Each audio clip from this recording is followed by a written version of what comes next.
There's a few things I want to talk about. Just a few things. Only about maybe 3 things, unless, of course, other thoughts come to my mind and then I'll speak on those things. But before I get started, I want to invite you guys to go to a new YouTube channel that I have. I'm trying to find the right channel to make the next Fearless 2005.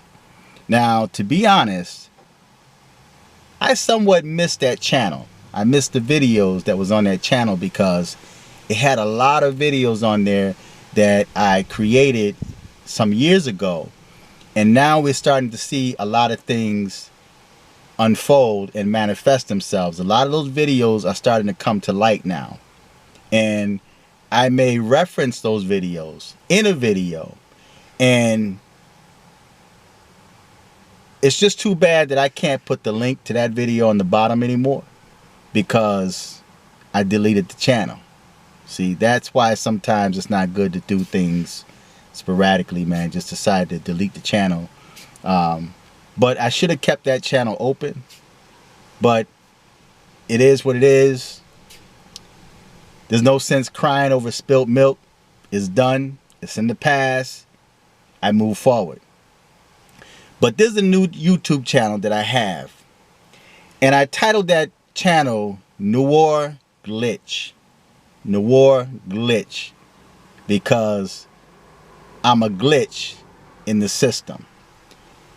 Whenever you go against the system and you don't so easily submit to the system, you become somewhat of a glitch to the system. Now, there's a lot of YouTubers that made videos, a lot of black YouTubers, that made videos about your straw man account. Okay, when you were born with a birth certificate. You were born to create capital for the government, you know. It's like a mortgage or a lease that they have upon you. So, but when there's a glitch in the system, you have certain people that break away from that system. They rebel against that system and the programming of that system. So because of the fact that I broke away from the programming of that system, I'm a glitch in the system. And of course, my skin is brown. Now, noir means black. It's French for black. But I hate using the term black. But for the sake of those people that love to refer to the Hebrew Israelites, the brown people, as black, then noir glitch. I'm a glitch in the system.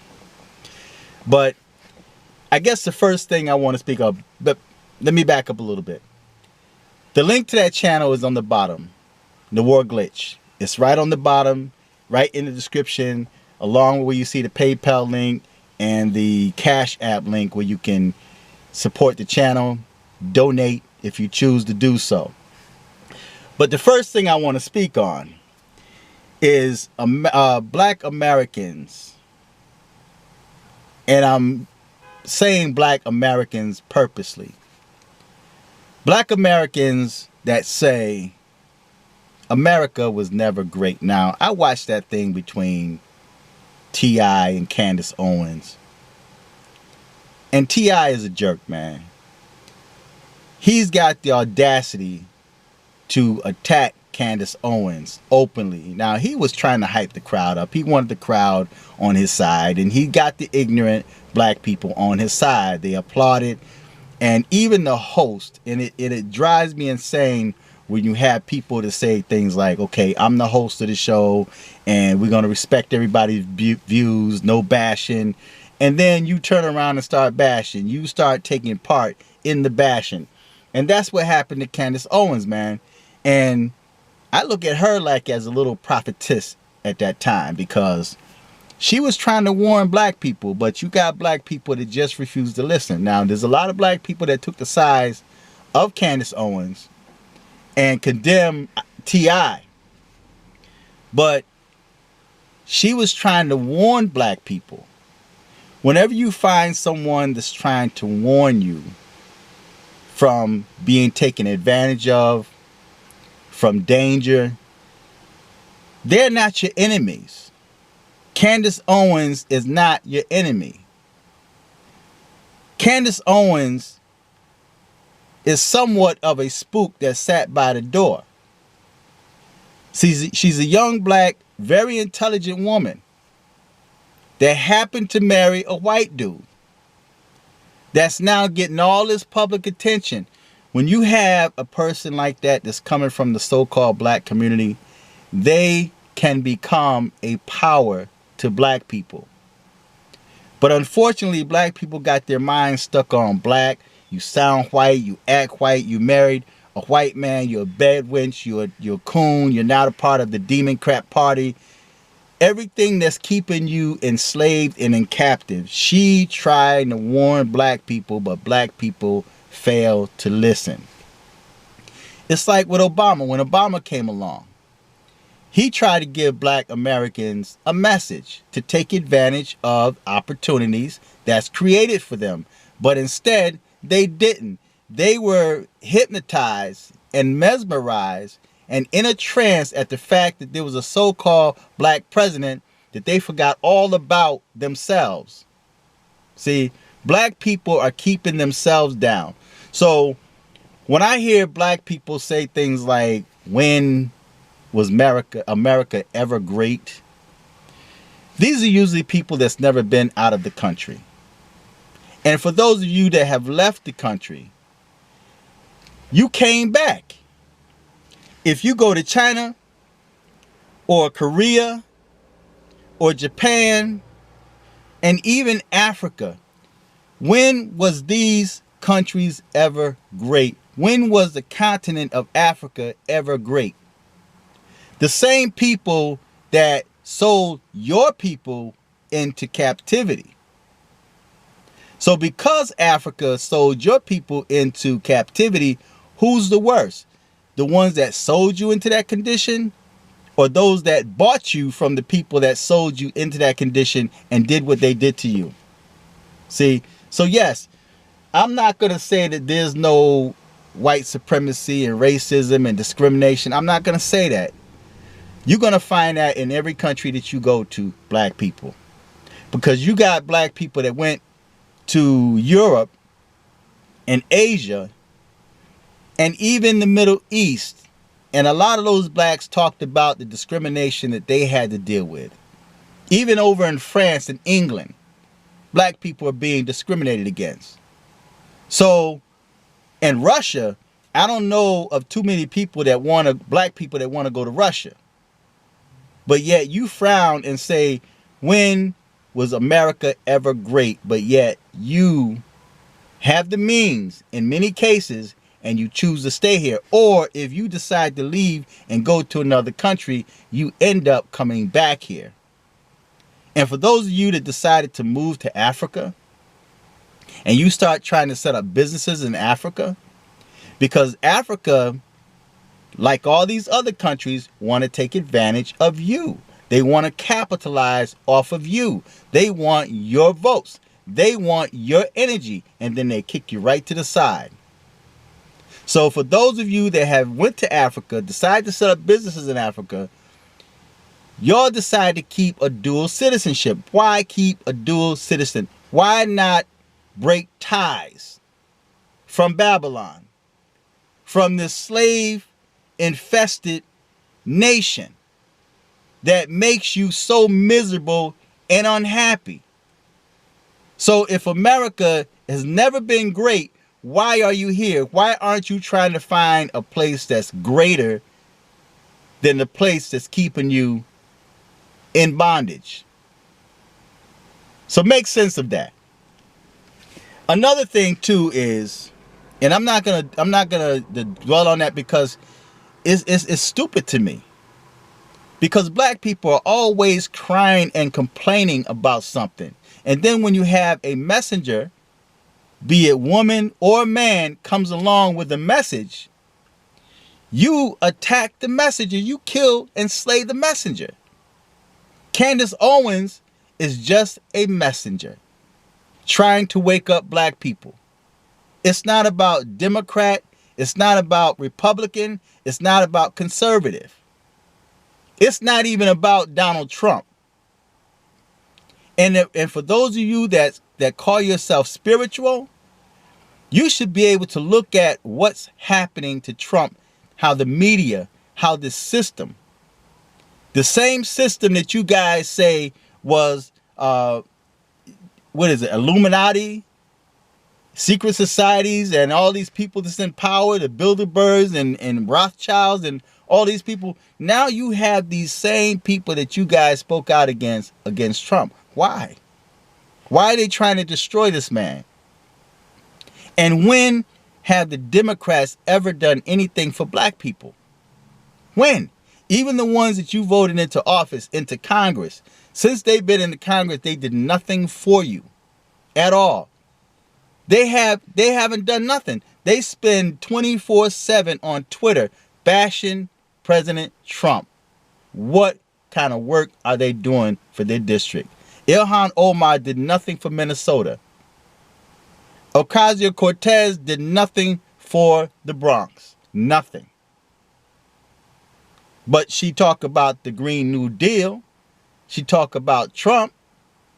So, but you guys foolishly vote these people in the office, and then you fight for their agenda, their satanic agenda. It makes no sense to me. So anyway, I'm not going to dwell on that right there, but I also want to talk about Russia. Russia, along with other countries that have always taken advantage of America, and it's sad that America has grown to be so weak. They're not used to having someone like Donald Trump that's being a boss. He's like the mob boss. Yo, pay up. We protecting you. Pay up. And he's telling you, Trump is telling you what's happening, but you're not listening because you're so brainwashed by the media and by those Democrats and Republicans that's anti-Trump. He's just messing up their whole game. And when he says America first and make America great again is not white supremacy. But they're playing on the emotions of black people. They're playing on the emotions of black people. And I'm trying to get off of that. But Russia had the audacity to say America is selfish. Or better yet, President Trump is selfish when he say he's looking out for America. He's supposed to be selfish. For you people out there that have a family, who are you going to protect and look out for? Are you going to look out for your neighbor's children? Or are you going to look out for your children, your own children first? When Trump says America first, he's saying like, look, I'm not trying to take care of everybody else's house. I'm concerned about my house, where I live. I'm concerned about Americans. Black, white, Latino. And it's sad that he have to get up and separate people, you know, black unemployment, Latino unemployment, Asian unemployment. It's sad. And then you call yourself an American. And I know when I went out of country, man, because I've done it in the past too. Like when I was out of country, man, and Americans, they leave here, they're here, they're complaining about white supremacy, especially black people. And then when they leave and go to another country, even if you go to Africa, you go there with an American mentality, like, I'm an American, so I deserve special favor. I'm an American. You make sure that when you go there, you let them know I'm an American. But when you're here in America, you're crying and complaining. Talking about how, when was America ever great? They had black people enslaved. Well, who sold you into slavery? It was your own African ancestors, or so-called African ancestors. See, so you guys want to cry and complain about the white man this, and Trump is a white supremacist, and this. There ain't nothing white supremacist about Trump. And there's nothing white supremacist about keep America great or America first. If you call yourself an American, especially when you go to other countries, and now you want to use American name to get favor or to get special privileges, I'm an American. I'm an American. I'm a black American. And then when you come back here, you're crying and complaining. So for those of you who left here and went to America, went to another country, why keep a dual citizenship? Sever ties. You should sever ties from bondage. Find a country that makes you happy, that's great, because apparently America's not great enough for you. So find a place that's great for you and your family, and you sever ties with Babylon, and you can live there forever. And there's no reason why you should complain about being discriminated against in that country. Because Africa wasn't too great because they got rid of your behind or your ancestors. Asia is not too great because blacks experience discrimination over there. Talking about the products they have. You're not happy over in the Middle East because they talk about the discrimination black people get over there. In Africa, you're being sold into slavery. Well, better yet, a lot of those Africans are being sold into slavery, and we're seeing news headlines about that. But you complain about America not being so great, and you're questioning, when was America ever great? But back to Russia. I'm trying to get on to Russia. Y'all making me mad. But Russia had the nerve to say that America was selfish, or Trump is selfish. He's supposed to be selfish because Trump is exposing all of these crooked nations. Even the so-called allies. If they were real, true allies, if they were true friends, they wouldn't be trying to take advantage of America. But they saw an opportunity and they took it. Who wouldn't? They saw an opportunity, they saw a weakness, and they took it. And now Americans are scared. You have Americans, you got the Democrats and the media that's got people so frightened and scared. People are living in fear. They're steady pumping out fear to you. And now Trump is the big boogeyman. They pumping out, and I'm going to do a video on this. This little girl, man, that should have been in school. And she had so much demonic anger in her when Trump walked by. And she's speaking on topics she shouldn't even be speaking on. She's too young to speak on that, have no idea what's going on. But she's programmed and brainwashed by her parents. Right? And her parents, they had a picture by her parents, and they sitting there smiling. Like their daughter's doing something. Because she's lashing out against the president. What type of respect is that little girl going to grow up to have towards adults? And those that's in position of authority. That's the same type of girl that's going to grow up and go against law enforcement, and they're going to end up abusing her, raping her, or even killing her. Because she wasn't taught self-control, she wasn't taught respect, and even if you disagree with the system or someone's views, you should at least have enough self-control